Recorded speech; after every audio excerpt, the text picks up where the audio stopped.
All right, so we're recording. All right, so today's session, what we're going to do, obviously access to the computers is difficult. Now, you'll notice actually down the bottom there's a little reaction thing. If you've got a copy of Adobe Premiere on your computer right now, can you hit the thumbs up? Okay, that's fine. You don't have to have it.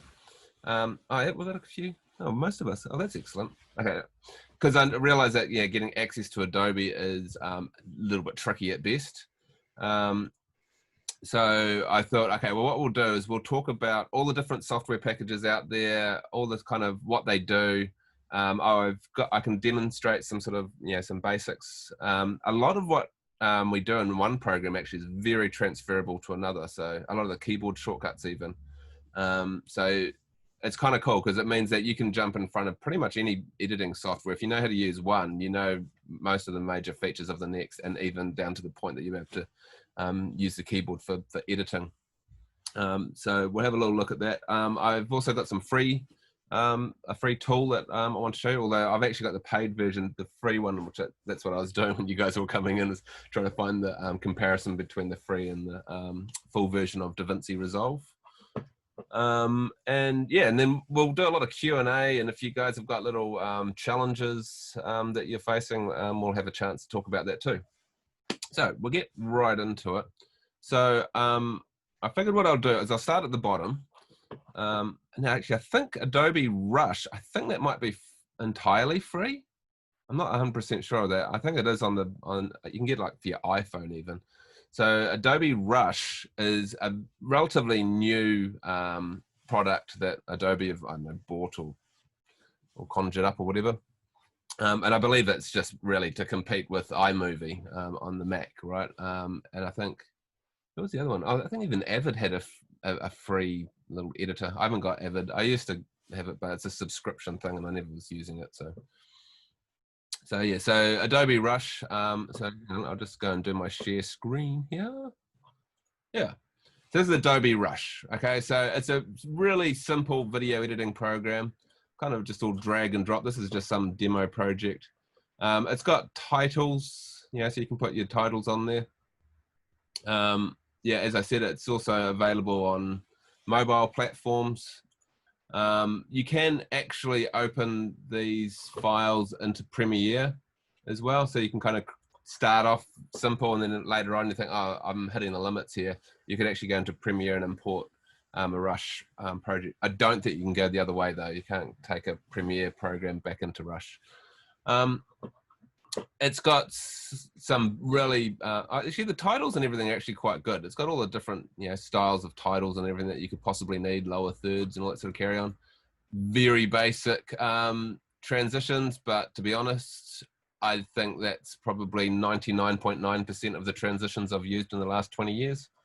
Cross dissolve, dip to black, dip to white. Okay, yeah, if you want, cube revolve and all those sort of cheesy Premiere type of transitions, PowerPoint transitions, you'd have to go to Premiere. But you can do, all the basics in there. So if you just want to quickly just, take some video, throw some titles in there, fade it in, fade it out, put some music in. It's all real simple. So nothing wrong with that. There is, you can kind of, do some basic sort of effects like to the color. But there isn't like, you can't do green screen work or anything like that. There's no major filters. You can speed it up and slow it down. You can do a little bit to the audio. And you of course can crop the image. That's about it. Super simple. And for most projects, that's really all you really need. You just want to put in a couple of video clips, some text, fade it in, fade it out, and spit it out. So yeah, so that's Premiere Rush. Over here we have Premiere. So again, I've just loaded up one of the tutorial files. So you can see kind of similar. Normally this tutorial thing isn't on the side, but anyway. Kind of similar in that you'd have your little, well, call it a bin. I'm not sure what Premiere calls it. I think they call it a bin. It's in the media browser anyway. So you know, you pull in all your clips, you can organize them into folders and that sort of carry on. You'll see this in a few different editing programs where you have a viewer and a canvas. So the viewer, you kind of prepare media for, and then you drop it down into your timeline, and on the right-hand side is your finished movie. I'm a big fan of, well, I wouldn't say a big fan. I like the features of Premiere. It's really awesome, but it glitches and does all sorts of weird things all the time. And in fact, you can even see it, I don't know if you saw before, but like red marks appearing in the video clips, and they weren't there. So, oh yeah. Yeah, so what the hell? You know, there's like a couple of red frames for some weird reason. If I open up that, there is no red frames in this video clip. Oh, there is. It just glitches. It's so yeah, so Premiere is awesome, don't get me wrong, but yeah, I hit little issues like this all the time. Generally, you can see like it's glitching. But see, if I go and open that clip, I almost guarantee you, if I go and open that clip into like, which one is it? This one. Into like VLC or something, it'll work just fine. Moment of truth.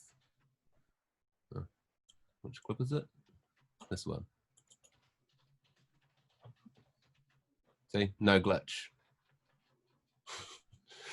So yeah, Premiere great, but it has constantly for all my life had these little glitches that really piss you off. So yeah, to get around that, I have to go and put into Compressor, convert it to some other codec, re-import it, and it will fix it. But yeah, not much fun. Now, a lot of people, because everyone always says, "Oh, I'm going to do some cool stuff," and they jump straight into After Effects. Kind of not necessary for virtually everything that I've seen students wanting to achieve. It can all be just done straight into Premiere or any of the editing programs. After Effects is more. It's more for doing things to an individual clip, not necessarily like editing a video together with effects. Most of that you can do totally in Premiere, and it will save you a lot of time just doing it in Premiere. You can even do green screen work and that sort of care, and you can do some basic video effects straight in Premiere. You'll actually see if we go and pop over here. It's got if we go into effects, it's got a little effects browser. And there is loads of presets in here. There's all these like different color ones. There's blur, sharpen. You can generate colors and all sorts of stuff. And so you just grab this stuff. 4-color gradient. So they've got lots of controls. So there's most of the stuff that people want to do. You can do totally just inside of Premiere itself. Add noise, all that sort of carry on. Where After Effects comes into it is when you want to do a lot of motion graphics. It does have some 3D in it, but yeah, it's not great to say the least. It's a bit slow. It does link up to Cinema 4D, which you guys can actually get for free if you jump through the right hoops. And that's quite nice because you can have Cinema 4D projects inside of After Effects, and it links really nicely. You can tweak your Cinema 4D settings and that sort of carry on, and you don't have to render it out. It just updates within After Effects. But After Effects, one thing is audio is a pain in the ass. I think now it does play audio, but quite often the audio drops out, and it doesn't have a spell checker, which drives me insane. If you're doing loads and loads of motion graphics, with lots of text and all that sort of stuff, just those funny little typos that you just want to catch, it doesn't have a spell checker. So I constantly sit there copying stuff out of my After Effects compositions into a text program, go, oh, whoops, TEH instead of THE.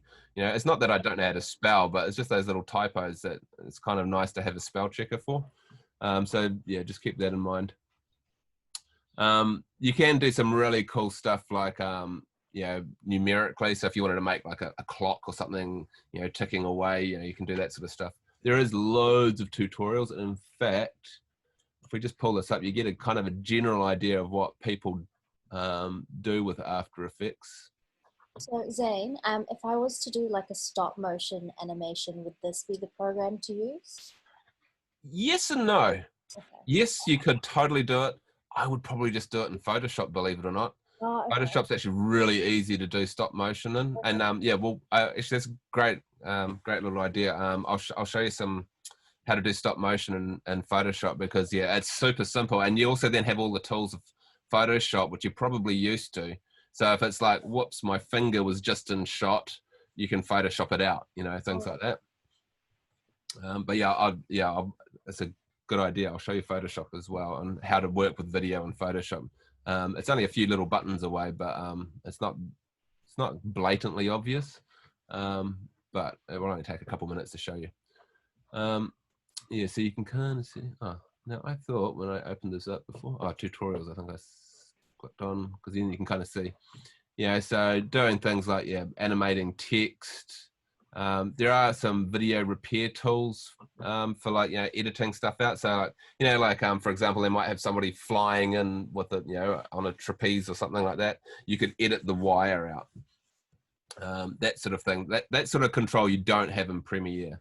But you work on clips in After Effects, and then you would take it all back into Premiere and edit them together.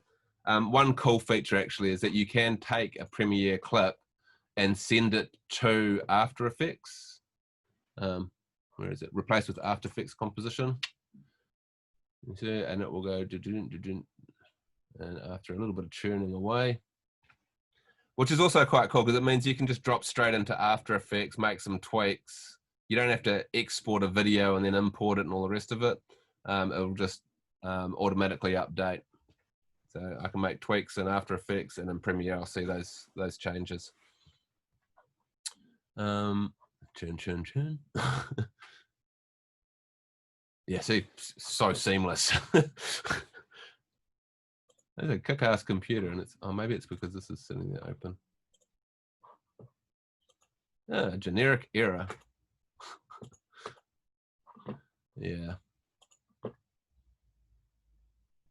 See, I haven't installed or tweaked or done anything to Premiere to upset it. This is just stock standard install, and still getting problems using their footage that they supplied.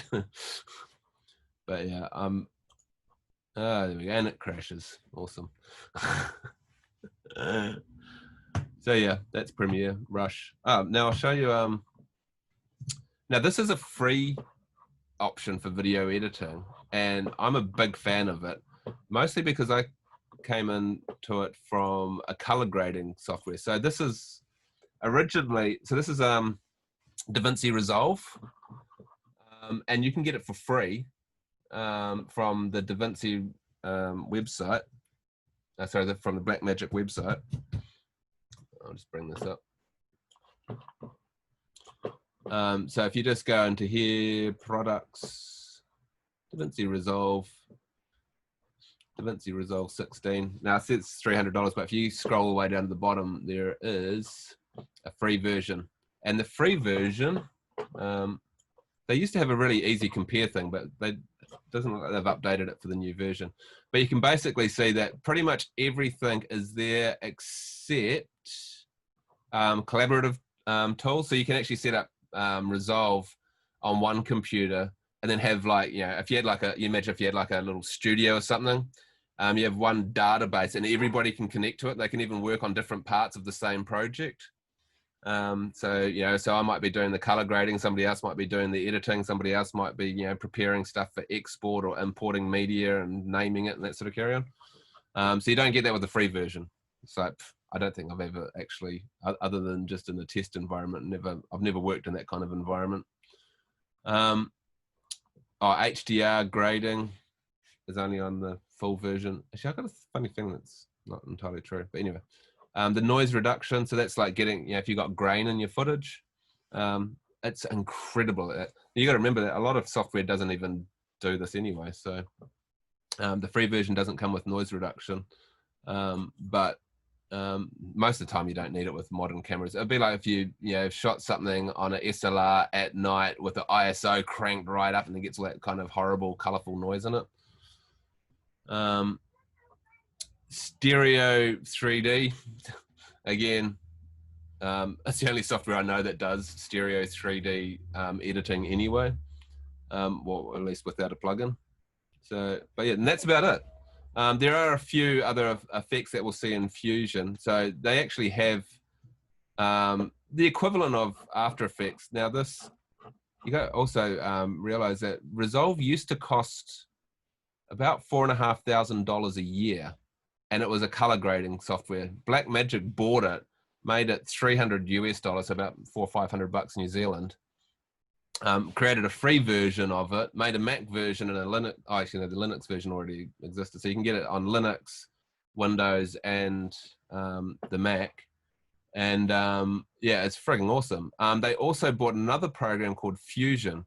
Now, Fusion is a node-based compositing tool, and I'll show you that in a second. Sorry, hang on, I've just got quite a few things here.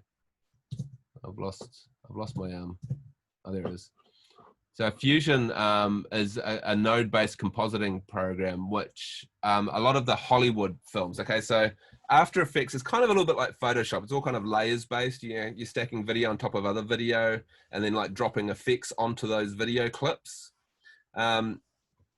Node-based compositing, so this is, if you've ever been to the movies, you see all those Hollywood visual effects, they use node-based visual effects tools. And what I mean by that is, where's Fusion? Here you go. So they used to have a free version of it. They don't anymore, but Fusion's actually built into Resolve now. So with you get the whole lot all in one program. But I'm just going to show you this just so, because it's got some nice imagery. So this is what node-based compositing looks like. So you basically have like an input. Can I zoom in on that? No, I can't. You kind of have like an input, and then it plugs in, just like a sort of having a component stereo system. You got your TV and your DVD player and your stereo, and everything all kind of plugs and wires into each other. Or if you've used Grasshopper, very similar sort of thing. In fact, it started with a program called Shake years and years and years ago. So all the big movies all made with Shake, and they kind of came up with this node-based way of programming, I suppose, in a way. And it's really cool. And we're seeing that now emerge in, in game engines. Unreal's had Blueprint for ages, which is all node-based. Grasshopper. Even Unity now has a node-based, way of programming. And it's a really cool thing because you can kind of see how all the video and everything's going from one node to the next, and you can swap stuff in and out. So you could have like, take one and take two. And instead of having to add all those filters and effects to it, you just unplug video clip one and plug it into video clip two. Or you can have different, backgrounds, and you just unplug and plug things in. You can disable nodes, you can bypass them. So you have this really non-linear way of working. What's really cool is doing compositing. So, when you're using something like, what's the render called? V-Ray. You can actually output all of your different layers, if you like, that make up that image. So when 3D rendering program generates an image, it's actually generating a whole bunch of different images and then compositing them all together. So it does like a color pass. So that's the color of all the objects that the ray tracer hits. It'll do the shadows, and it multiplies the shadows over the top of the color, so that it looks like there's shadows falling onto those things. All the specular highlights and reflections and all that sort of stuff are all separate layers, all composited together. And now what is really cool, and this is why they do this in feature films, right, is they'll export all of those layers all separately, and then you can tweak everything. So if you wanted to, for example, the shadows are a bit hard, I want sort of the shadows to be blurrier. Well, instead of going through and changing all the settings in your rendering program and then re-rendering and waiting for a day for that entire video to spit out, you can just take the shadows layer and blur it a little bit, and then and that happens in real time, more or less. And so you can actually recomposite a 3D rendering. In fact, I used to do this all the time, is that I'd actually use Shake to composite my renders. And that way I could tweak it and reuse it, change channels out, slip things in and out. If my highlights, I wanted to be a little bit warmer or cooler, you can just basically do a color shift on the highlights. And, you can do all this really cool stuff. And because it's all node-based, it's really simple and easy to sort of see what's going on, and you can swap things in and out. And so I've even done, still image stuff. So we'll actually have a little look at that within Resolve. So all of this is built into Resolve as well. So this is Resolve. It has these rooms, if you like, which are all basically like separate programs. So the first one is where we kind of get all of our media, right? So these could be still images or videos or whatever. And I just, go through here and, whatever footage I want, I can actually just grab this. I can play it, is that what I want? You can see it's, all the audio. It's a drone, so there is no audio. That's a bit boring. And we can drag and drop that down into our media bin. Again, we can, organize this into little folders somehow. I could call that drone.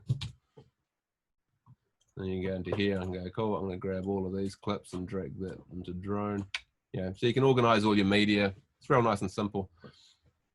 Up here's the only thing it kind of has its own little folder system, but anyway, you can actually navigate all of your media. So once you've got all your media in there, I think you can add extra information. You can see all sorts of stuff in there. I can change stuff as well. But anyway, now this is the normal editor, but this version or the version before, they introduced this new way of editing as well, which is kind of like the Premiere Rush. So it's real super simple, just drag and drop type editing. It's a little bit more like Final Cut, which I haven't shown you yet. But yeah, it's a real simple, easy, editing program. You can see all your clips up here. And yeah, you just drag and drop, and grab the ends and move these around, pop them to wherever you want it, et cetera, et cetera. To be honest, haven't really used it. This is your normal sort of editing program. So it looks very similar to, what do you call it? Premiere. So you've got a viewer and a canvas. We pop our clips down here. And so as it plays back, we can see everything happening. That's a bit weird. Why am I? Oh, that's right. I was messing around with this. So this is actually a fusion clip. So in fact, I'll just go and delete this. I'll delete this. Oh, what happened to my green screen footage? Oh, I know, because I put that in a different folder. All right, so what I can do, actually that's kind of a little bit annoying. If I grab this clip, we'll pop that up there, and we'll grab this clip. Cool. And we'll pop that like that. So just like Premiere, we can go new Fusion clip. So it creates a new clip, and if I double click on, if I go to the Fusion now, you'll actually see we've got a node-based editor. So this is where the video comes out, and this is the two videos coming in. If I press 1, it'll appear. This isn't really the viewer and canvas. This is just two viewers. And in fact, if you've got like a dedicated, you can get like dedicated hardware to do viewing so that you would see what the end result would look like. You go, so this is viewer 1, viewer 2, and then you go viewer 3, viewer 4. You can even plug in a VR headset and do 360-degree compositing inside of here and look around it as you're doing it. It's quite cool. If we take this, we can then go and pop that into like, a blur node or something. You can feed that into there. That feeds out to there. We go into here and we can blur it. I've turned that into the alpha channel now by accident. See, and there it's blurring. Yeah, and there's loads and loads of different tools you can put in there. You know, you can plug that into a glow. You can get really, really, really creative. Like if you saw some of my old composites, these things were massive, big things where it's like, you know, you got all the foreground coming in, and then it's taking the background and then like wrapping a little bit of the light around the foreground and doing light beams and all sorts of stuff. You know, so you can sit here and play around with, you know, all the different effects. All of these things, of course, they're all numerical, so they all can be animated as well.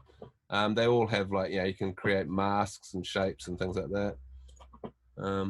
So yeah, see, so you can see we can actually make this mask only affect certain areas. You can animate that around. You can do all sorts of stuff. I just need to figure out how the keyer works again. Pretty cool, eh? Now, this is actually what Davinci Resolve used to always be, was a color grading application. Oh, hang on, let's just, we'll just pop something else in here. We'll just drop that in there.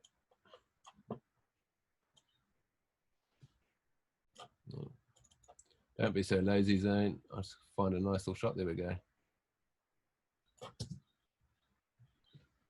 So now, as I was saying before, almost any editor, if you've got a pen and paper, you should write this down. JKL.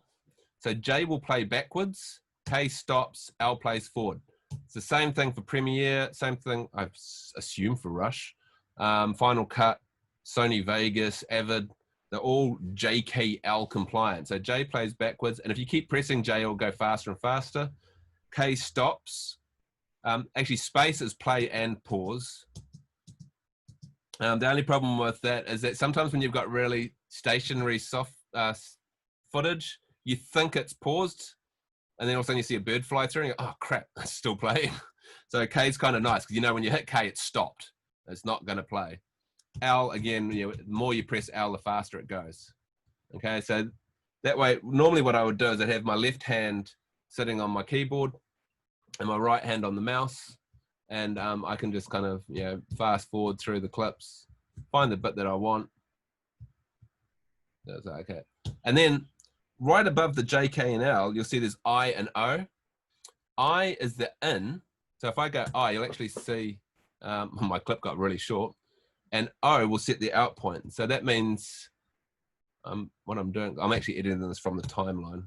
So you actually see it changing the time. Normally you double click on it, you set your in, set your out, drag it into the timeline.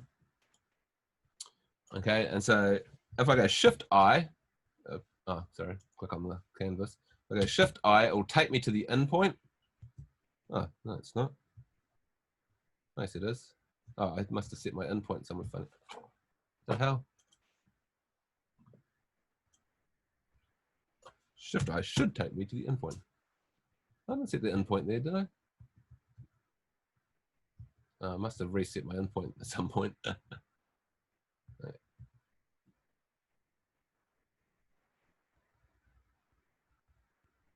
Okay, that's my in point. I.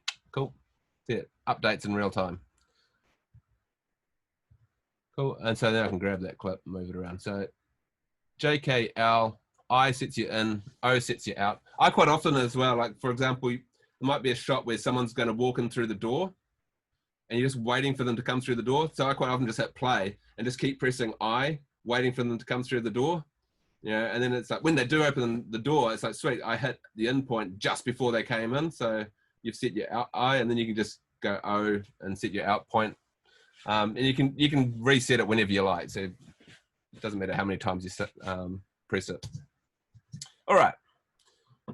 Is there anything on that? No. JKL. Oh, left and right goes frame by frame. Again, that is pretty much every single program. Up and down, yep, goes in between the edit points. Yeah, so if you're trying to like, you know, get some, I don't know, text to appear between these two clips, I can just quickly go there. You gotta be a little bit careful because of course, if you move the time slider, I think my snapping's on at the moment. Is it snapping? probably.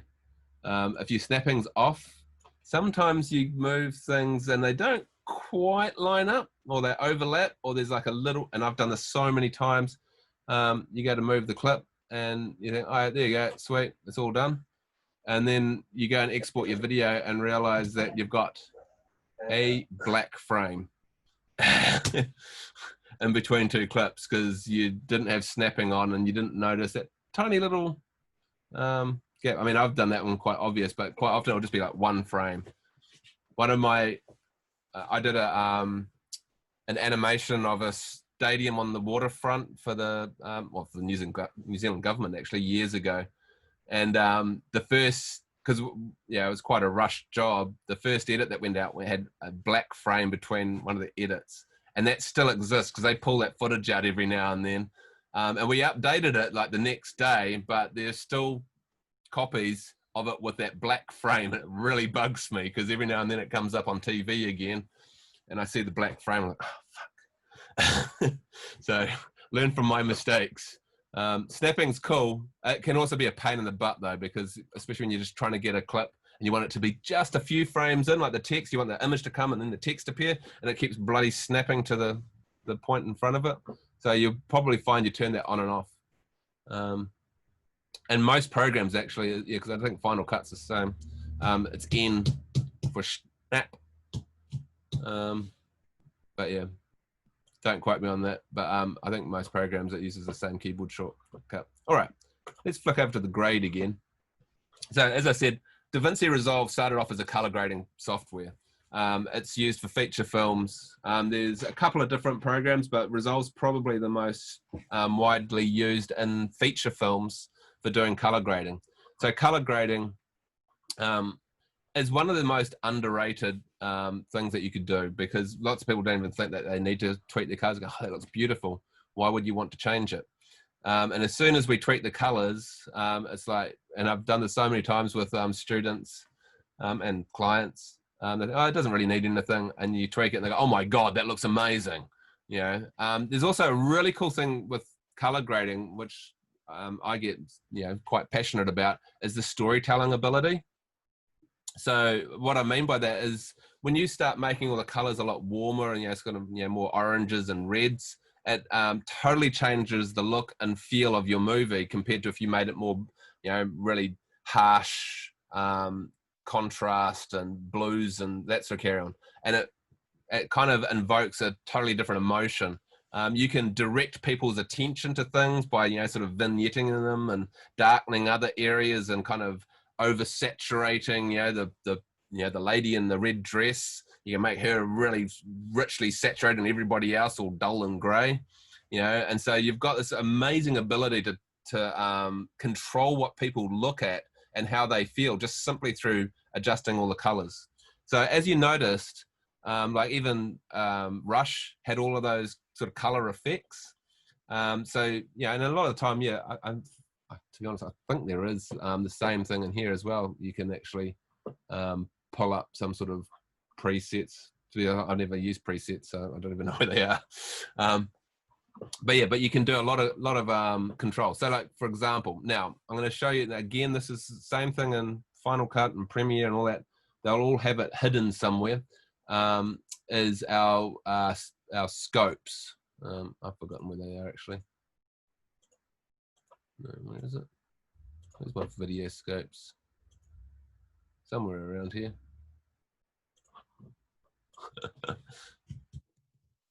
This is the main reason I like the Mac, is I can go, where the hell's my video scopes?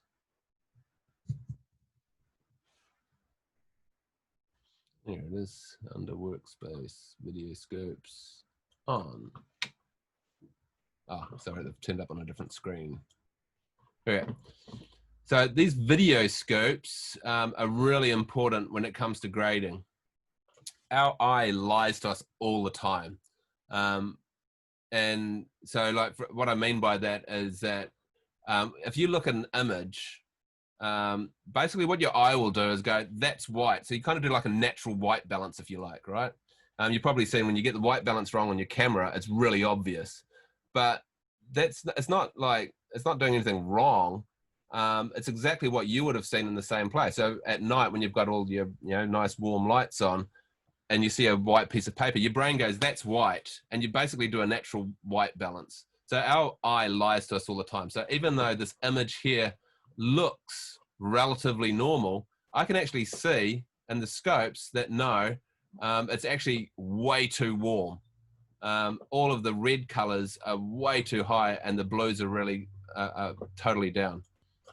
There's lots of different ways of doing this. Also, you can see here, these are my the darkest colors in my image. So you can see that the blues are too dark. They don't line up. All these should line up. I've also, the blacks aren't very black. Black should be down here. Up the top here is all the whites. So I haven't actually even hit the whitest colors that I can get. So first thing I'm going to do is, this one here is called a Vectorscope, and you'll actually see everything all moving around in there. There's a few little things. So this is a really interesting one, actually. This is where skin tones should show up. No matter what color you are, all the skin tones turn up in here. It'll just be a difference in saturation and brightness. It's, yeah, so if I was grading a person, you try and get the colors. You'll see, so you can see here that we've got a lot of yellow and red in this image, okay? Even though it's not actually green, it's actually yellows and reds. So we're gonna tweak the hell out of that. This is actually new. Well, not new to me, but it shows you all of the colors possible in Rec 709, which is a color space, and where our colors sit in there. So you can see we've got a few colors out of what's called out of gamut. So showing colors that we can't actually display on a normal screen. All right, so if I'm just, first thing I usually try to do is just tweak the luminosity. And in fact, I can even change this to luminosity somewhere. I think that's right. No. I'll go RGB. So here we've got our shadows, our midtones, and our highlights. And you'll see this in a few different programs like this. Sometimes they look like this. No, sorry, not those ones. This. You've got shadows, midtones, and highlights. I generally use this. And this is all the colors. So lift, gamma, gain, I don't know. But anyway, if I grab this one, you'll see the bottom. See, it's kind of like stretching the bottom. So this is how I get everything to all be black, if you like. This is the shadows. Now you can see actually we've got, see the reds are kind of splitting apart up here. I could do the entire light, and you'll actually see if I go and move this away from the blues or towards the blues, you can actually bring those blues back into it. But you can see now that the blues and the highlights are completely out. Shadows are cool, but the highlights are wrong. So that's not working for us. So we can do it separately. And this is quite normal. So for example, if you shot something outside in the shadow of a building, you'll find that the shadows are really blue, and the bit where the sky is and where the sun's hitting is really orange. And so quite often your shadows and your highlights end up totally different colors. I'm kind of going a little bit off where I wanted to be, but anyway, so there's my shadows, and I can grab the highlights and I can kind of line those up a little bit so they're a little bit more balanced. I'm actually not even looking at the image. The only time I actually usually look at the image is when I do the midtones. I'll show you what I mean. So now I'm going to make the blacks black. I'll make the whites white. There we go. We're blowing out a little bit on the corner here, but that's all right. And then the midtones is the only time I really look at the image. So that's when I'm just trying to get a nice balance between the shadows and the highlights. Yeah. So that's before and after. So you see quite drastically different. Yeah, we can play that clip. Yeah, maybe I've got a little too much contrast happening there, so maybe I'll lift it up a little bit and push this down a little bit more again. Maybe we can also adjust like saturation, so I can bring those colors up or bring them down. And then we could really get into it. So if I really wanted to, I could go and pull out all these colors and make them all green, for example. I'm not going to get that far into it though. So anyway, and again, you'll see this in, is Premiere still crashed? Yeah.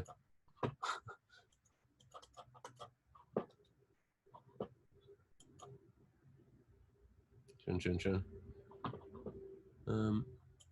fact, After Effects has color controls as well. So you can see in here it's got color correction. We've got all sorts of different ways of adjusting our colors. It used to have scopes, but they've changed it with this Lumetri color thing, which is a new one. Can I open it without actually adding it to anything? Maybe, maybe not. But yeah, so they've got that. There was, because they used to have the color wheels.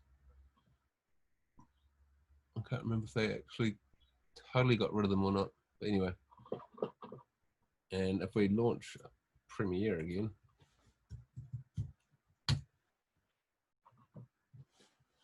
I'm using the video switcher, yeah, and so I can switch between it. First, now I'm a PC, now I'm a Mac, now I'm a PC, now I'm a Mac. Very handy. Yeah.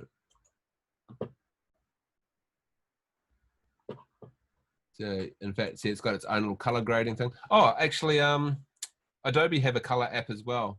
What's it called? Can't remember what it's called now. But they've got a color grading app as well that you can get. So that's just purely color grading. So it's separate programs. The normal workflow would be that you edit, you know, you'd export that, then maybe you've got some effects happening at the same time. There's kind of a bit of back and forth. You put it all together, and then you do your color grade afterwards. So yeah, so it's not unusual for people to work like that. Even I work like that. I'll quite often use Final Cut. Actually, I'll show you Final Cut because I think I've got it loaded up here somewhere. So this is Final Cut. Final Cut's only available on the Mac. I really like editing in it. It's a really cool program for just like managing your projects and all your data and all that sort of carry on in the libraries. It's quite cool. So here I've got, like, you know, my surf library loaded up. And in fact, I've done, you know, the color grading in here. It's got the same sort of color grading tools. So, you know, it works a little bit different, but they did, because they got rid of the color wheels and then they brought them back somehow. You can add, oh, here we go. So you can go color wheels, you know, and it's got all the shadows, highlights, midtones, sort of thing. Yeah. And so what I quite often do is I'll edit in Final Cut, and then I'd export an XML file, import that into, in fact, look, we'll even do it. Export an XML file, and that's going to go out to my desktop, let's say. And then I pop into Resolve. So you could do the same thing in Premiere. You could edit in Premiere and then export it in here and just do your color grading. And you just go, I can't remember, I think I do it at this point. So if we're going to the edit, I can go import media from XML, import timeline. Oh, if I go to my desktop, should be able to see that. Open. Blah, blah, blah, blah, blah, blah, blah. Yeah, sure, go for it. Cool, and there's my edit. See, it's all completely ungraded. It's removed all the effects. What's freaky is, this kind of blew me away, because if I use like some sort of weird Final Cut filter, I can go in here, edit it all, and I can send it back to Final Cut, and all the filters that were in Final Cut get reapplied again. Somehow it keeps the data of what was done in Final Cut originally, goes into here, and then comes back out again. I don't know if it does it for Premiere as well, but yeah, so I can go through now and I can do a complete color grade on this using Resolve, and, you know, if I figured out where my video scopes went. You can rearrange all these windows somehow, but anyway, yeah, so I'm gonna sit there, get all my colors all right. You know, it looks like I've got the opposite sort of problem happening here. There we go. Whoopsies. Completely destroyed it. Bring up my highlights. Move those midtones around a bit. Looks like it's fallen to pieces somehow, but anyway. reset it. What did I do wrong? That's weird. It's quite darker. Anyway, you get the idea. Now, also, once we've left there, I'll talk a little bit about audio. So Adobe Audition is actually really good. I use Adobe Audition a lot for doing audio. It's kind of like Photoshop as well. So you can actually literally like Photoshop out a beep or something like that. You can actually get the spectrogram sort of thing. But generally you would do all of your audio mixing in any program just right from here. Yeah, that's the audio levels. Yeah, I can increase and decrease the audio values and play around with it. But you could, if it was a feature film, it would probably be done in something like Pro Tools. So yeah, you'd export all of your audio tracks, and an audio engineer would do it in Pro Tools, and then they'd give you back the final mixed audio. You could be doing it in Premiere, all those sort of your editing programs. After Effects, I don't think does any audio at all. But as I said, I think they might have just recently changed that finally. Audition's really good for tweaking that audio. It does actually have a mixer in it, so you could export like that XML file you saw. I could import that into Audition, and you actually get all the audio tracks. Generally, as well, it will give you like a rendered out version of your video, so you can kind of make sure that everything all lines up nicely, and then do your mix. But what I quite often use Audition for, if I just open it up, is cleaning up audio, getting rid of hisses and pops and clicks and all that sort of carry on. Oh, sorry, it's opening up on a different screen, but I'll move it over in a second. And Resolve has one built in. So this is Fairlight, which again is something that it's used in feature films. You can buy ridiculously expensive hardware that interacts with this. So yeah, if you've ever seen like, people in recording studios that have like those big mixing desks, so that all plugs into Fairlight. But yeah, again, they bought it and then shoved it into Davinci Resolve, so you can actually do some pretty awesome full surround sound audio mixes with effects and all sorts of things. Yeah, which is kind of cool. This here is Adobe Audition, so it's the same on the PC. If I got anything, I've got no idea what these things are. Oh, actually, yes, I do. Oh, no, I've moved it. And let's just open up some sort of. What these? I have no idea what these are. No. File open. Oh, actually, what? That's the waveform.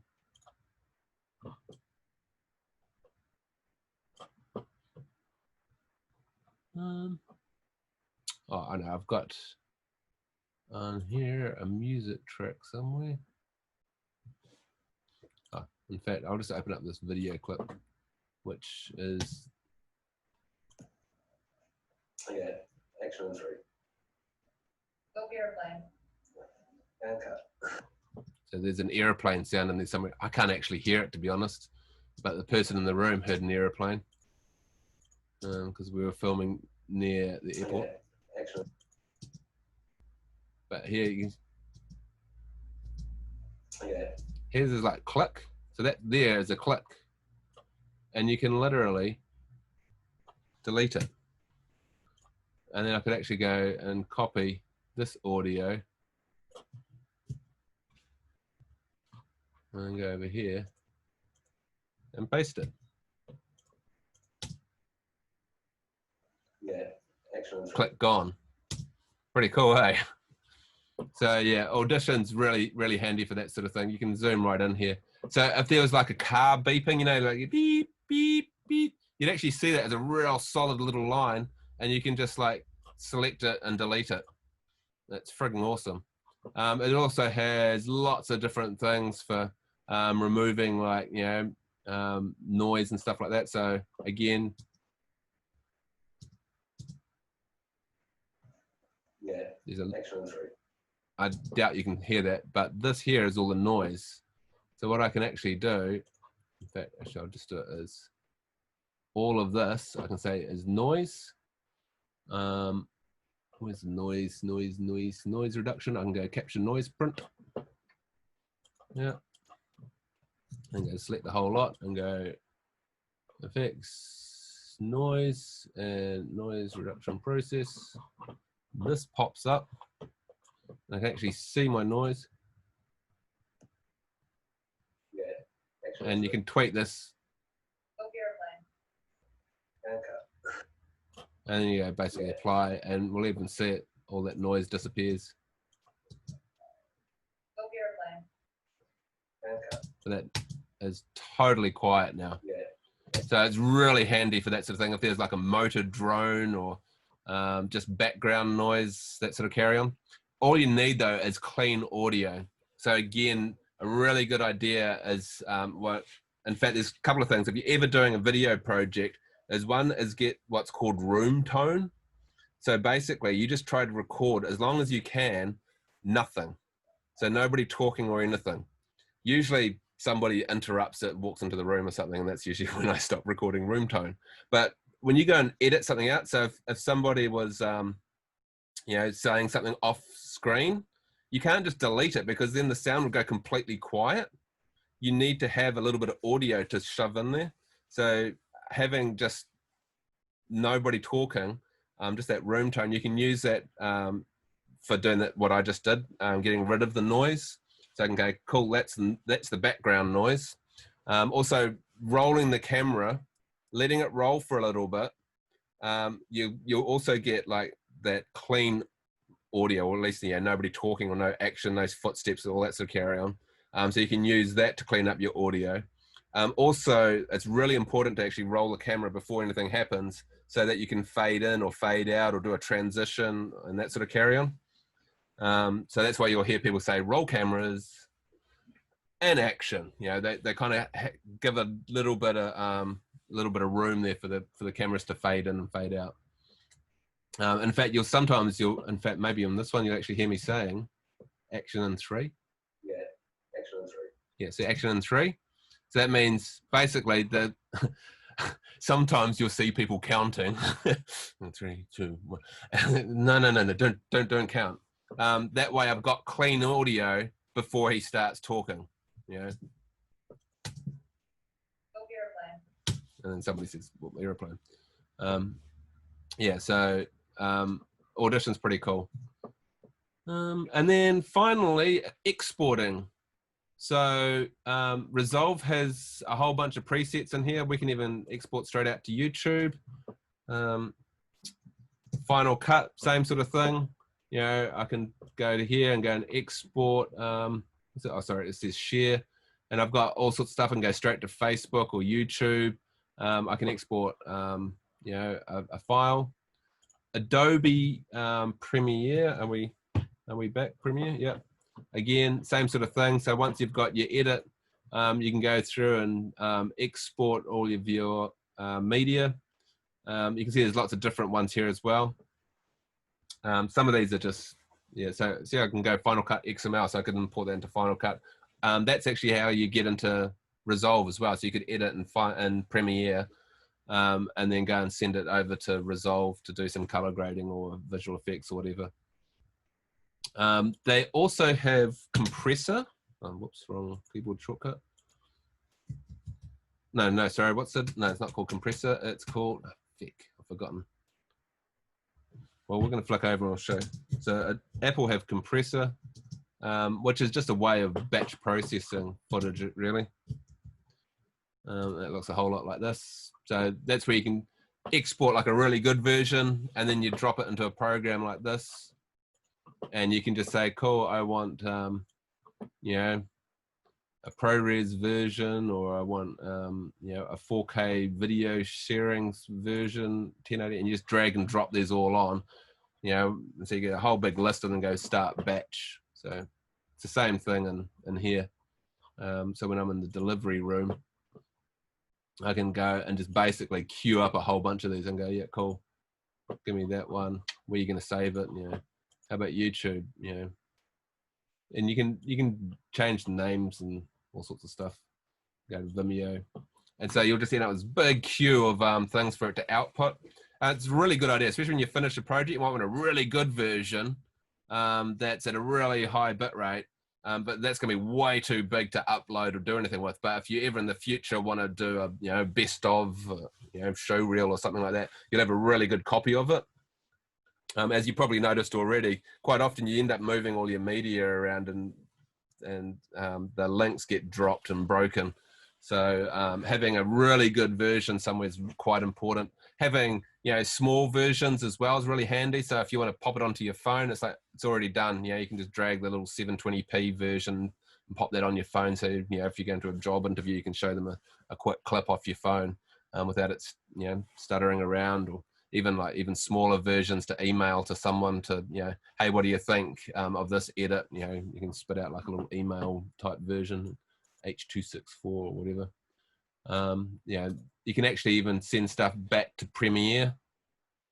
So that will actually produce all of the files. Actually, Resolve's really cool because you can actually notice here it's got individual clips or single clips.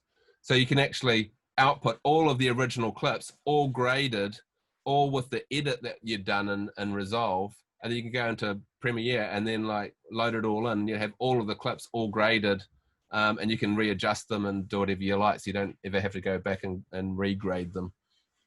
So some workflows you have to do that. All right. Oh, I need to also show you guys Photoshop. I think, okay, that's pretty much the entire workflow using multiple programs. The only thing I haven't talked about, other node-based ones, if you ever get into the film industry, is Nuke. So that's probably the most popular one in the film industry, is using Nuke. Fusion is used in the film industry, but Nuke's like about $4,000 or $5,000 US a year. So I don't tend to use it that much. I have used it, and it's frigging awesome. And yeah, I think I did like a course on it, and so while I was doing that course, I had free access to Nuke, and it's awesome, but it's just way out of my price bracket for the sort of jobs that I do. If I was doing stuff all the time, it'd be, you could justify it, but yeah, that's US dollars as well. So yeah, it's frigging awesome. There's also Autodesk. In fact, you'll be able to get some of these. There's Autodesk Smoke. Is one that gets used a lot for doing visual compositing as well. I think they've got another one, but I can't remember what it is. So there is a few different node-based color grading and editing. In fact, I didn't even show that, but yes. See, even the color grading is node-based. So I can add a keyer even here and things like that. I can do inside nodes and outside nodes and all sorts of stuff. So you can have a shape and grade the inside of it separate to the outside. So it's also node-based. Audio. So Apple have Apple Logic, which is more about making music. Pro Tools. Oh, there's a free one. It sounds like Audacity. So if you're after a free audio editing app like Audition, you can get Audacity. Have I got it? Yeah. It looks a bit ugly. Where's it going to pop up on the screen again? It looks a bit ugly, as a lot of free software does. It's completely open source though, and it's actually got a lot of effects and everything all built into it as well. Actually, a lot of these ones are all my ones, but all those top ones are all built in. So which is pretty cool. So you can actually do quite a lot with Audacity as well. All right, let's get into Photoshop, and we'll talk about Photoshop for video. I'm just going to quickly try and find, I think I've got.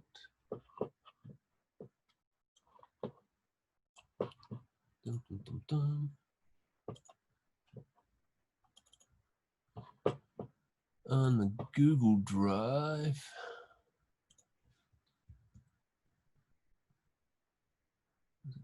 Yeah. Workshops. Here we go. Stop animation.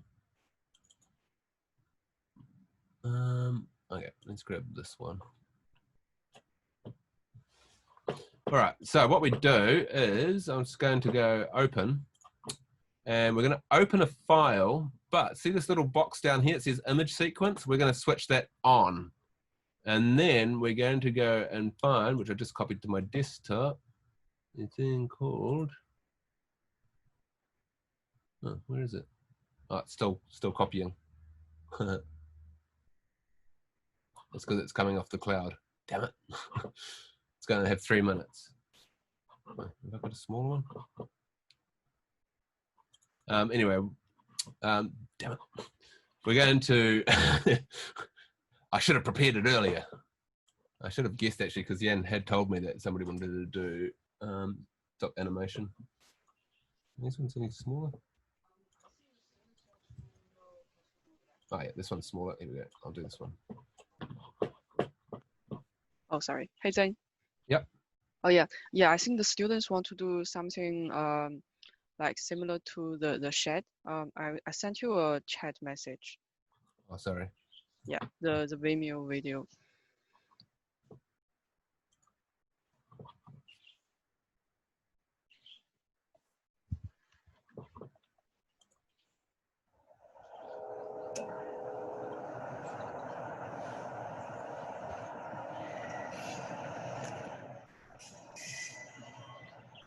That's all 3D animation.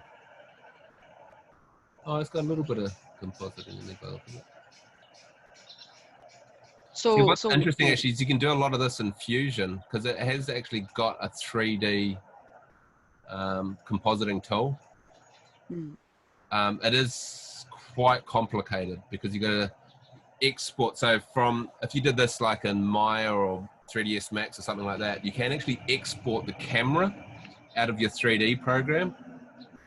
And so when you export the camera from the 3D program, you could then basically draw in a 3D space over the top of your model. In fact, Fusion will even render. You can actually import 3D models into Fusion and then do everything, like all of your rendering and animation inside of Fusion, believe it or not, which is pretty insane. I would probably end up wanting to go to the full version of Fusion for that. Yeah, so that is very doable. After Effects, yes, you could do it, but you'd probably be doing a lot of keyframe animation. I think you can actually import a camera into After Effects as well, but it is quite tricky. I would probably approach this by doing animations and then stop the camera, do your 2D animations over the top. That could be After Effects or any number of programs. Fade those out, then move the camera again. You know what I mean? So you've kind of, that way it's going to make life a lot easier. So if you're like doing all this sort of animation, you can kind of pick your battles if you like. If the camera is not moving, things are a lot easier because you can just literally draw over the top of it. You could even do this in Photoshop, You could actually bring in those animations and then Photoshop over the top. It'd be a little bit more difficult because you can't really keyframe animate stuff. But you could like fade layers in and out and that sort of carry on. But most of this will be done, I imagine, in a 3D program like 3ds Max or Maya or something like that. Or Cinema 4D is also another one. I think Cinema 4D actually has a lot of 2D tools built into it as well. So you can do like your sort of your basic animations in there as well. But yeah, so that they will be they'll be done in a 3D program. They look very SketchUp-like, don't they? And obviously adding some sound effects. But you can do all of your modeling in whatever your CAD program of choice is.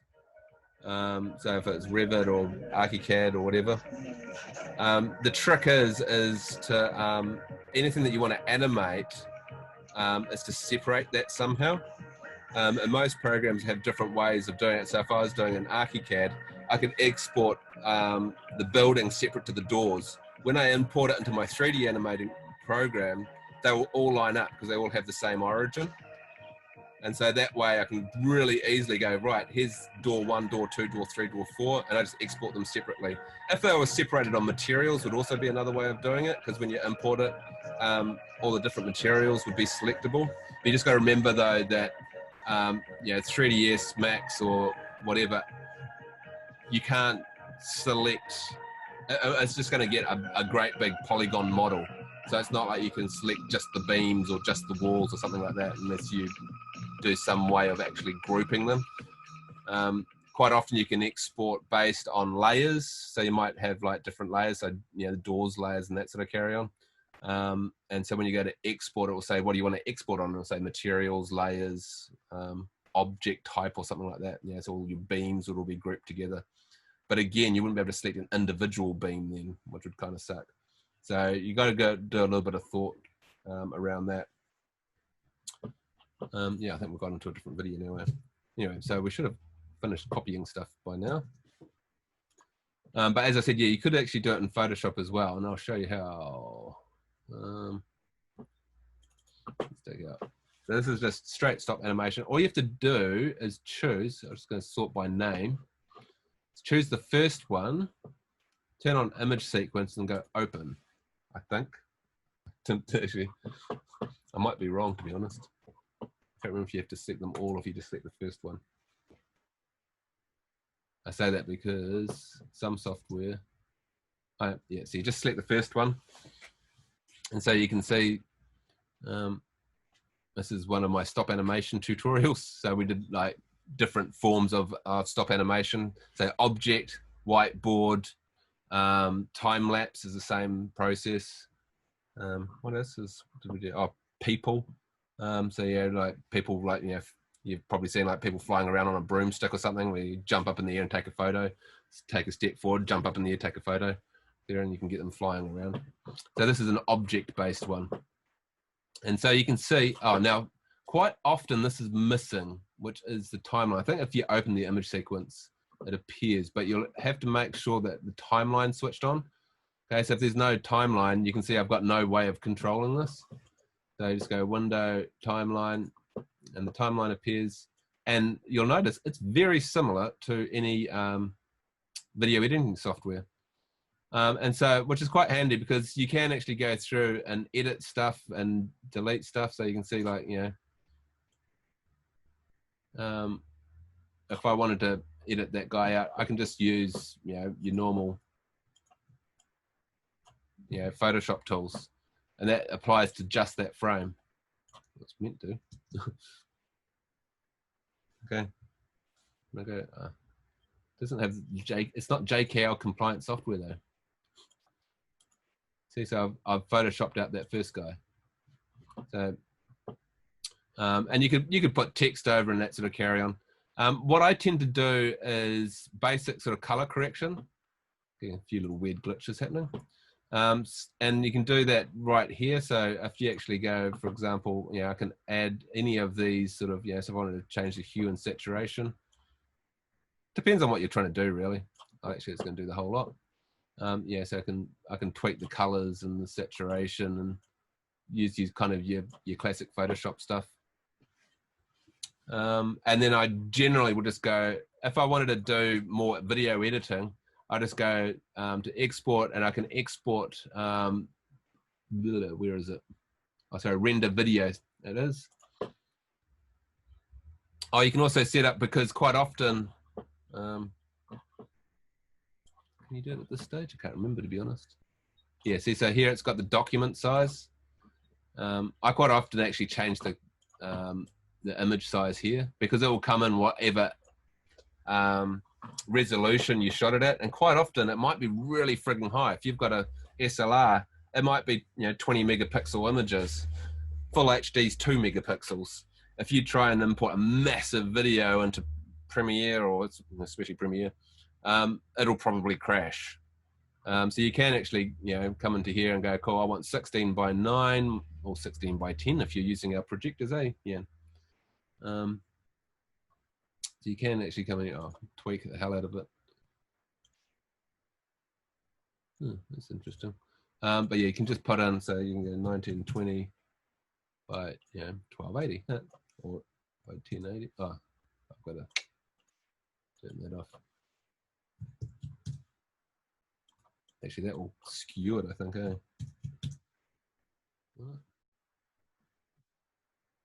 I'm not sure if that's actually, I might have to crop it actually, but anyway.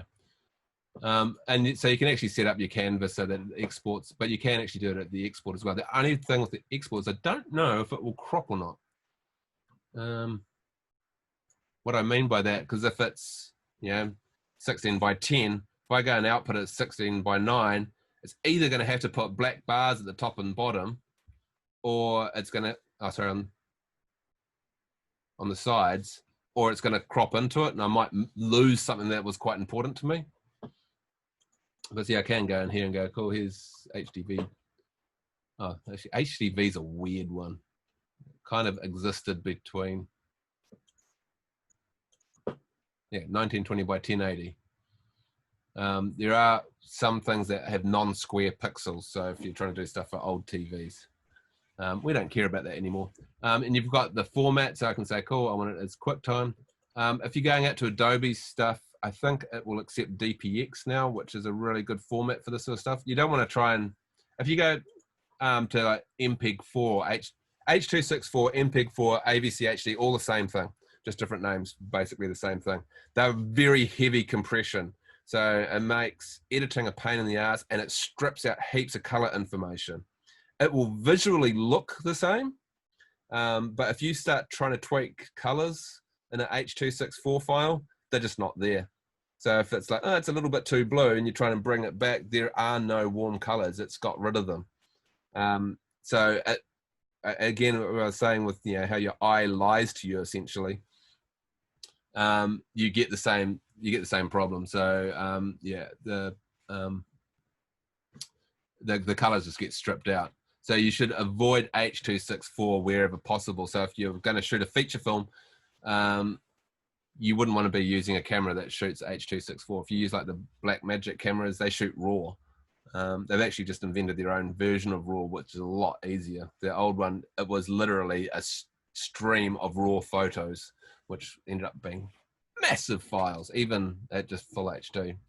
But there are other ones as well. There's like, see, Adobe software is a bit shit because it doesn't actually support most of the different video codecs. Animation, that sounds awesome. It's basically uncompressed. And this is what I would probably output, is if you go animation, on the PC version will say AVI, and you can do animation. Animation has no compression on it. You probably won't even be able to play it back because it's going to be too big to get off the hard drive fast enough. However, they're only short clips. Most of these animations are only going to be, 10 seconds long or something. So it's not going to kill you. I would not, record someone's 21st and output it to that. It would be terabytes of data. But all of our detail will be there, and all the color information, that sort of carry on, will all be there. And so you can edit it. It's because it has no compression, it's very little work for the CPU to do, because it just goes, cool, just take that image, throw it straight on the screen. I don't have to do anything. If it was H.264, it has to figure out where pixels are moving and all sorts of like crazy algorithms to recreate the image. So H.264, awesome for output.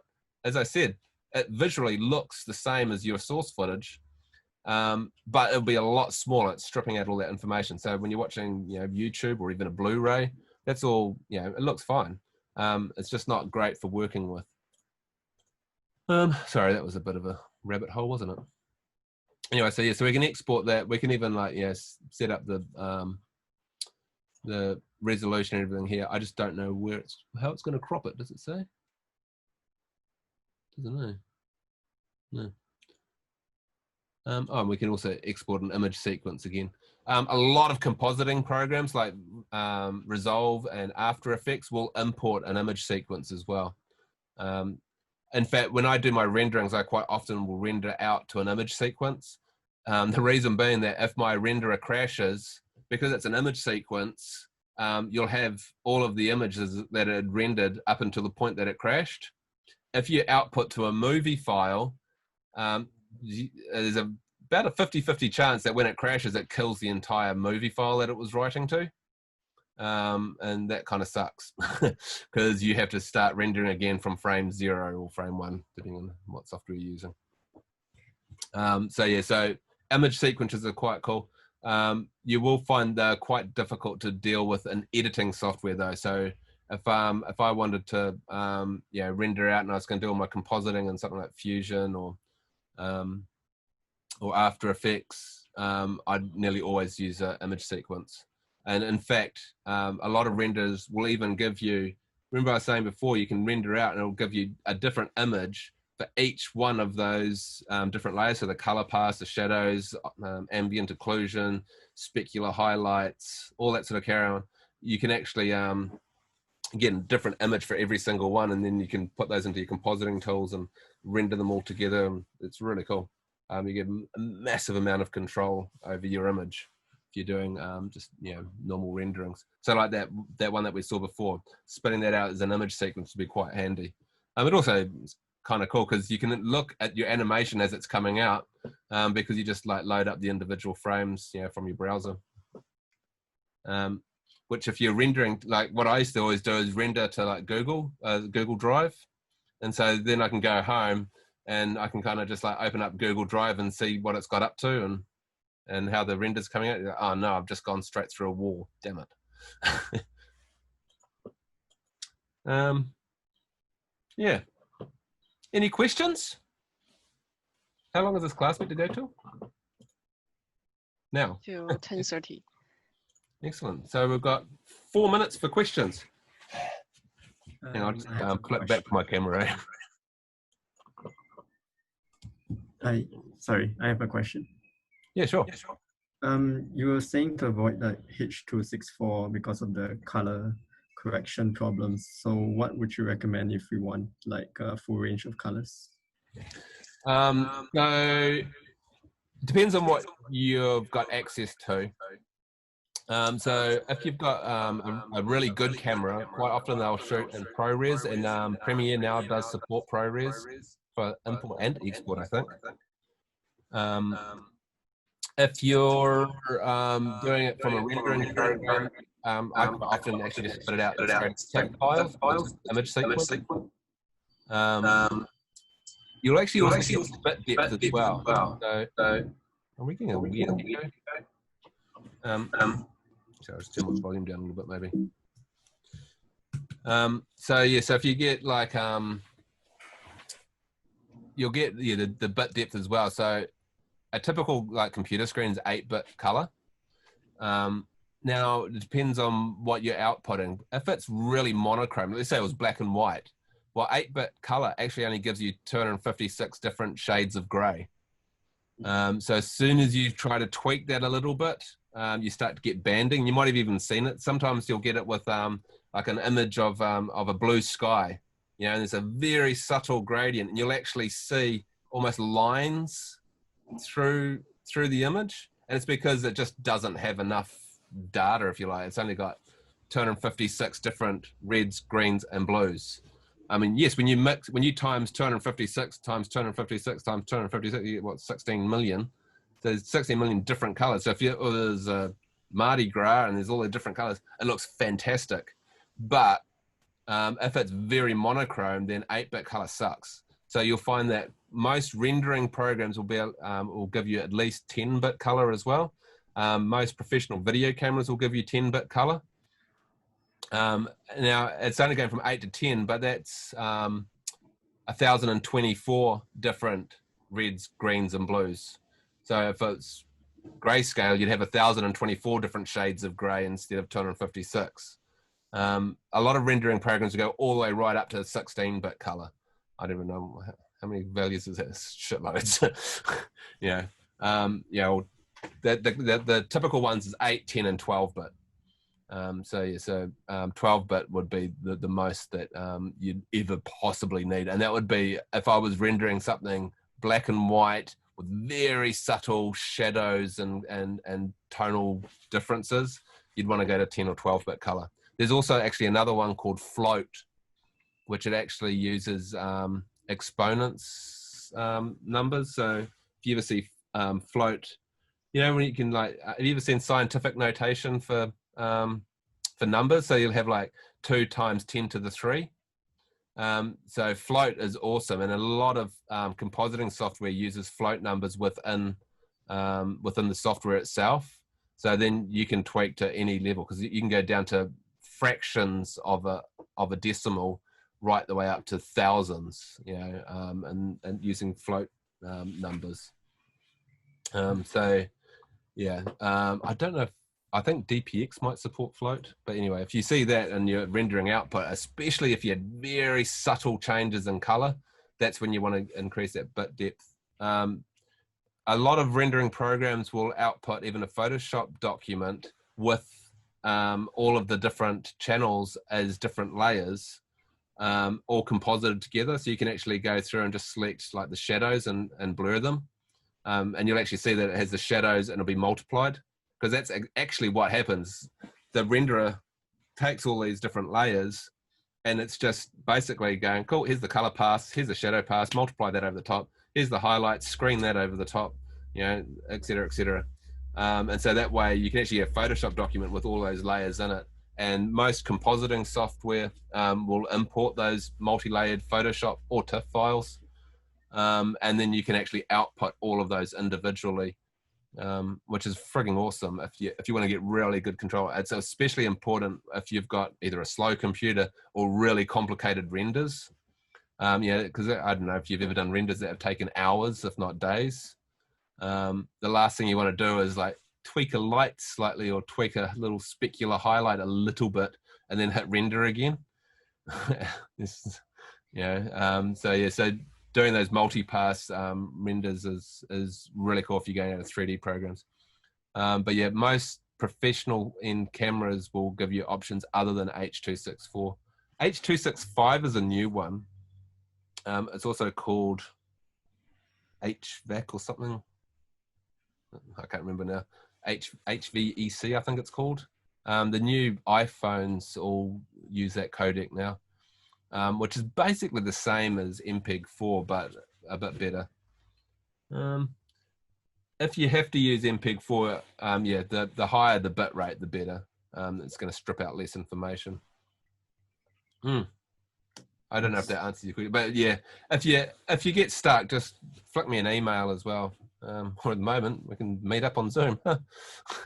If we're back on campus, by all means pop into the DRH office, because that's kind of one of those things that you don't want to screw up at the beginning. Kind of sucks when you realize that, oh, I should have changed the camera to this setting and everything would have been so much better. Frame rate's actually the other one that you need to consider as well. So stop animation, that one that we just saw, that was 6 frames a second. Whereas most, everything that you see on TV in New Zealand is 25 frames a second. Feature films are 24 frames a second. Most stuff that, if you're going out to like YouTube or something, most people's screens refresh at 60 hertz. So knowing what your output is going to be is going to influence what your image acquisition right at the beginning. So if you know this project's going to be going up onto a projector, and it's going to be played off a computer, I would recommend you go for 60 frames a second, because pretty much all projectors are set to 60 hertz coming off the computer, regardless of the resolution. And yeah, if you got it wrong, if you had like 25 frames a second, quite often what will happen is you'll see a vertical tearing in the image. I don't know if you ever noticed this. You see that, it's like as if half the image is not connected to the bottom half, or it skips. And you'll notice that with pans, because we're really good at predicting trajectories. You know, if I throw something at you, you'll dodge it. The same thing happens with video. If something's moving across the screen, we instantly notice if a frame's missing, because you'll see that little twitch, you know, and we just focus on it immensely. Because if you go from 30 frames to 25 frames, most software will just drop frames all the time. And so you'll see this on movies and stuff all the time, that when it pans, it goes, and it's because depending on how they do the frame rate. There are ways around that, doing optical flow, where it tries to create new frames from predicting where all the pixels are moving. It takes bloody ages. Zane? Yes. So if we were doing a GIF or sort of an animation like that, how many frames per second would you sort of suggest? Is this for stop animation? Yeah. I would look at, it's a very good question. With stop animation, if you go too fast, you're not going to get anything. Most people are very accepting of low frame rates for stop animation. In fact, it would look weird if you did 25 pictures every second, and it would take you forever. You can go, as you saw with that one that we just did, I did that at 6 frames a second. Yeah. And that looks totally acceptable. I would do some tests because it really depends on what it is that you're trying to do. Okay. And you can tweak it a little bit. So, you could, you could like use the same frame a couple extra times, copy and paste it and stretch it and do things like that as well. Yeah. And you can slow it down. In fact, what I've done in the past, in fact, we should do that. I'll show, because as I was saying before, you can use optical flow. So what I've done is I've imported it at 25 frames a second. So the animation's super fast, put it into my editing program, slowed it right down and got it to use optical flow. And it looks weird. It like kind of morphs from one thing into the next, into the next, into the next. Mm. Sometimes it looks amazing. Like if it's text and things like that, it looks friggin' cool. Sometimes it just looks like an acid trip. But yeah, so there's no right and wrong answer to that, but I would definitely do just some tests. I would aim at between 6 and 12 frames a second. The reason I'm saying 6 and 12 and not 5 and 10, 24 frames a second is feature films. The reason they use 24 frames a second is it's really easy. Half a second's 12 frames, quarter of a second, 6 frames. So it's really easy to kind of figure it out when you're just like, if I want this to be on screen for a second, it's 6 frames. If I'm working at 6 frames a second, Cool. you can double it and then you can speed it up and slow it down. So quite often you might look at doing your output, so your timeline might be 24 frames a second and your animation's coming in at 6. That way it would be on screen. It would translate from 6 frames a second to 24 frames a second really easy. It would just hold each frame for 4 frames. Yeah. And you won't get any weird sort of glitch between frames. There wouldn't be any frame blending or any glitches. So so stop animation, I would have my timeline at 24 frames a second, do all of my animation at 6 frames or 12 frames a second. And then you know that it's all going to translate really nicely and you're not going to get any weird glitches. Great. That makes sense? Yeah, that's really helpful. Thank you. Yeah, and then if you're trying to mix that with some composite, some 3D renderings, you could output it at 24 frames a second, and then it's going to all match up really nicely. Yeah. So, Okay. it becomes a lot more predictable. I mean, you could do your 3D animations also at 6 frames a second. Do your timeline at 6 frames a second, and you'll get that stop animation look and feel. But if you try to scroll text through or something, it's going to look really chunky and slow. Yeah. But maybe that's the look. I mean, I think people put too much emphasis in trying to get things to look really smooth, and it's like, stop animation. We are totally accepting with slow frame rates for stop animation. Yeah. No, that's great. Thank you. And you can also recycle stuff as well. So you can just like kind of grab frames and move them around and copy and paste them. You can, and I've done this before, is just import all of the individual frames straight into your editing program. And so again, if you had the 6 frames a second, you can just select them all and just say, right, I want all of them to be 4 frames long. Yeah. I think like in Premiere, if I'm not wrong, you can actually set the default length of an animation. Yeah. Of an imported image. So you can say, okay, import all images for 4 frames. And so then you just drag and drop them and that will just play straight away. So would you do this in Premiere or After Effects or even Photoshop? I generally, with the stop animation, I just bring it straight into Photoshop and crop it and export it. Yeah. And I think the only reason I do it is that way I get a video file out, and the video editing software works a lot better with the video files. Yeah. Otherwise, you get a really messy timeline because it's just a whole bunch of of images. Oh, yeah, yeah. But you could, and you could take that video and cut it up however you like. Mm. So you could, hold on to frames just by, cutting that frame out and stretching it and things like that. Yeah. And you could also go back to the original individual images and drop them in as well or something. But it depends on really what you're trying to do. If I was doing something where I was going to not really have a consistent frame rate, so I might go, okay, I'm going to have this frame on there for a second, and then there's going to be a whole bunch of ones that, really quickly, and then this one's going to be repeated several times. Then I'll probably just do it in whatever editing program I'm using. Okay, cool. Great, thank you. No worries. Any other questions? There's another video here, Yen. Is it? I've lost my mouse. Oh, here it is.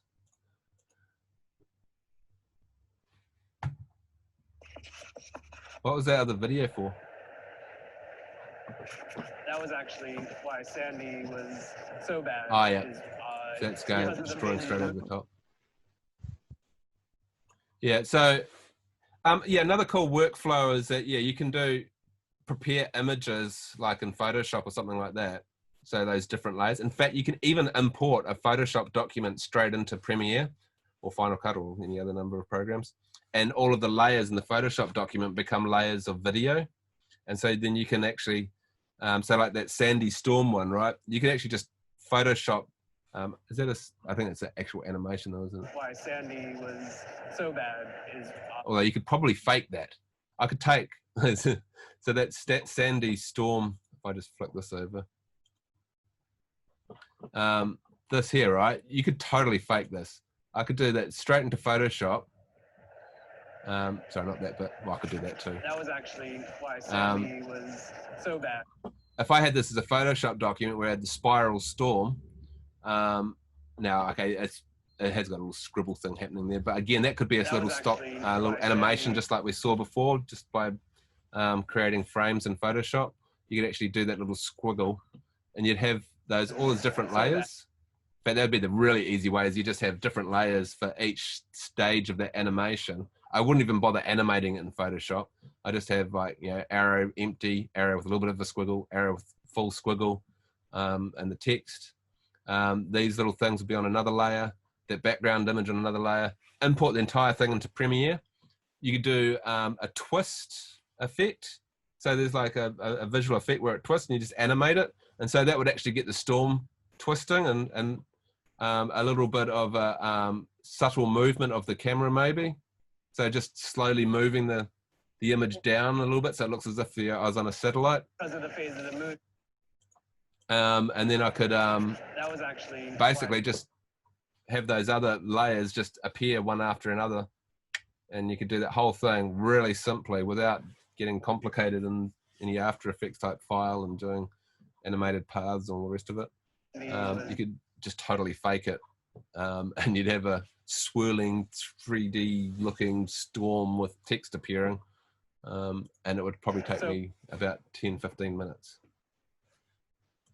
Well, then if you go to the middle part of the video, I think there are more like 3D animations. Yeah, so that's using a tracker, often called a corner pin. Okay, there's also a 3D. So we've got a few things happening there, right? So there, that's what I was saying. That's where, in fact, Maya's really good at this, because Maya's actually got a built-in camera tracker. So you can import the video, and then you can track it, and it basically builds you a virtual camera that does the same thing. So your virtual camera, so then you can just basically line up your objects with the photo that's behind it. Oh, you can't actually see me, can you? I'm speaking visually here. So you have your camera, like your virtual camera, which would be essentially in the same place that the physical camera was. And that's basically got a background image. So if I went and put a cube, let's say, on that, on the ground, it should look like the cube is actually on the ground in my image, although it's not. There's an image behind it and a cube sitting in front, and as it moves, it looks like it's over the top. And so you create that camera. You could then do all of your 3D animation inside of Maya. And you could spit that out into a compositing tool ideally. You can do it within Maya, but I find it quite awkward. I find it much easier just to export the 3D layers, put that into your tracking, into your what do you call it, compositing software. So that could be Fusion or After Effects. After Effects is just a little bit awkward with this stuff. The node-based stuff is so much easier. You track the shot. In fact, most compositing tools will allow you to import that same camera from Maya. In fact, when you import camera, it imports a .mb file, which is a Maya binary file. And so you can import that camera, and then you can put the text in there as well. And again, it will look like it's sitting over the top of the image. You could, if you didn't import the camera, you could actually do that as a separate layer in After Effects, track the shot using After Effects' tracking tools. Oh, my computer's gone to sleep. And I'm just going to wake my PC up. If I can find my mouse. There it is.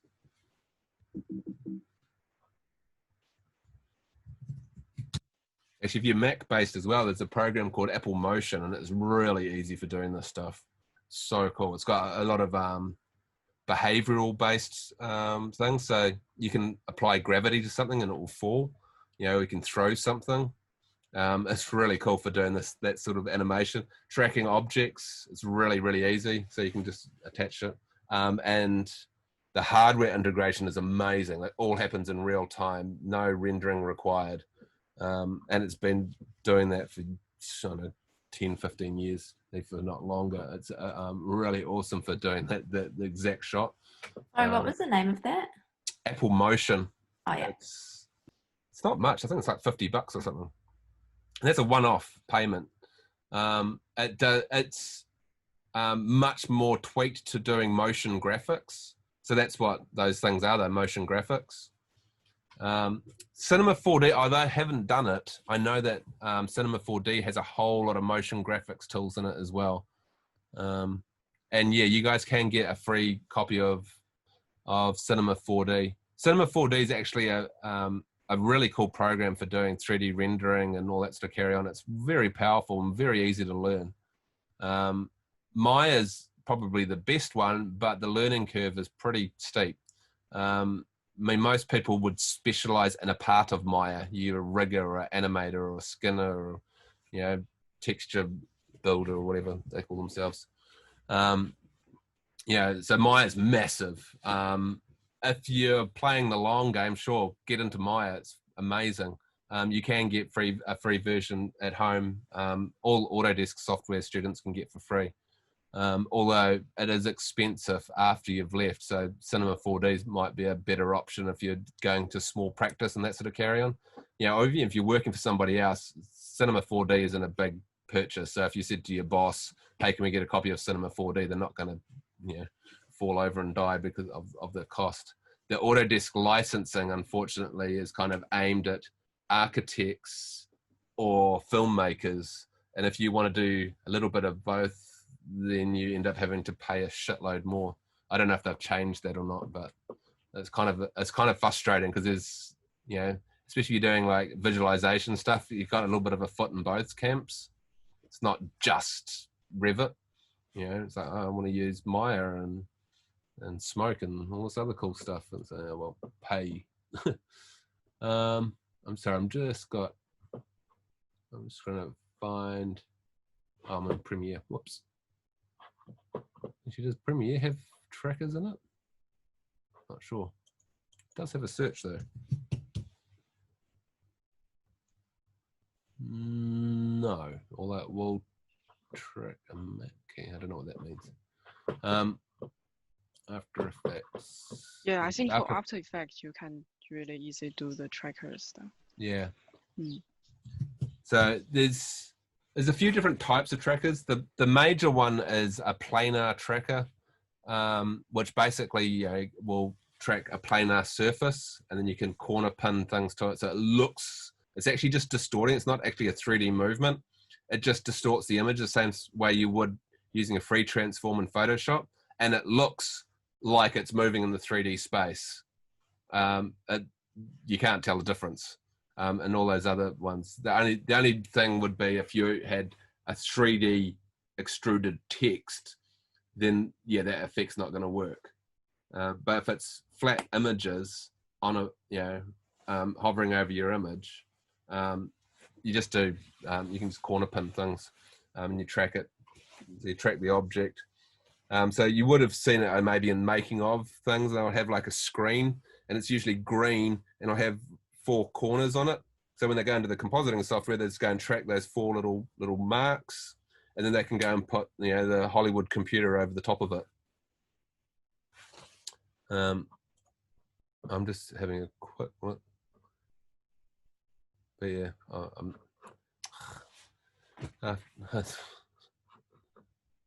anyway, After Effects just froze on me. Anyway. But yeah, I just wish Adobe would spend more time getting things to work better than adding more features. Anyway, make them work. Yeah, I should try and put together a video tutorial on doing tracking because it's come up a few times. I'm gonna write that on a little sticky note. And I'll try and do like a little tracking video. We'll just have to prepare some media for it, that's all. It's a bit hard to do when you haven't actually got the media. I probably have actually got something like drone footage or something we can do it with. Actually, I've got some good stuff that would work well on that. Yeah, we've got another session. Where's my mouse gone? Here it is. We've got another session. Is it next week or the following week? The following week. Following week. Yeah. All right.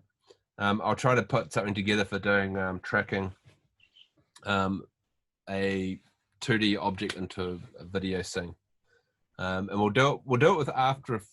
Can everybody get hold? Actually, what I'll do is I'll do it in After Effects, and I'll do it in Resolve as well. That way, you'll have a free option and an Adobe option for doing the same thing. Sound cool? Yeah. I'll just have to double check that the free version has the same tools that I'll be using, because I'm not 100% sure if the 3D tracking, but yeah, there's lots of ways of doing it. It's frigging awesome, because you can get Fusion also has this thing called deep pixel compositing, which basically you've got for not just red, green, and blue. But I don't know if you've ever seen it, especially when you do 3D renders. You can render out a depth map as well, and so it's basically a black and white image for what's far away and what's close, and it's really cool because you can actually, there is software that will do it. I'm not sure what the easiest option is, but you can get it so that it has, in fact, you can fake it. But you could then move text behind other objects. So if you wanted your text to go behind buildings, you can actually, the scene isn't 2-dimensional. It's like what we call 2.5D. And so when you move something through the scene, some pixels are further away from the camera than other pixels. And so it looks really cool because yeah, you can get your text to go around buildings and stuff like that. It's a lot of fun. So you can, make squiggles and stuff like that kind of go in between things or behind a chain link fence or something. Really easy to do with rendered content because your render will output a depth map quite easily. And so yeah, that's a lot of fun because then you can if you had like green screen footage of people walking around, you can just put that on a screen inside of your model and they'll be walking behind trees and things like that, or at least it looks like they are. So yeah, that's, I don't know if there's any other compositing tool that does that. I'm not even sure if Nuke must do it as well. But it's deep pixel compositing, which is awesome. If you Google some of these things, if you Google deep pixel compositing Fusion, you'll see what I mean. It's frigging awesome because you can create like fog, so you can have like a foggy scene, and when you bring your 3D render in, things that are further away will be foggier than stuff that's close. You can even have your text going through that fog. It's amazing. So much fun. I need more time. Yeah. Any other questions?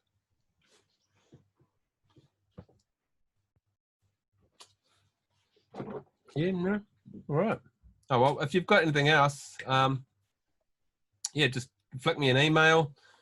Maybe pop into the DRH office. Yeah. Cool. All right. Thank you so much. No worries. Thanks. It's fun. Thanks. Thank you. Thanks. See ya. See ya.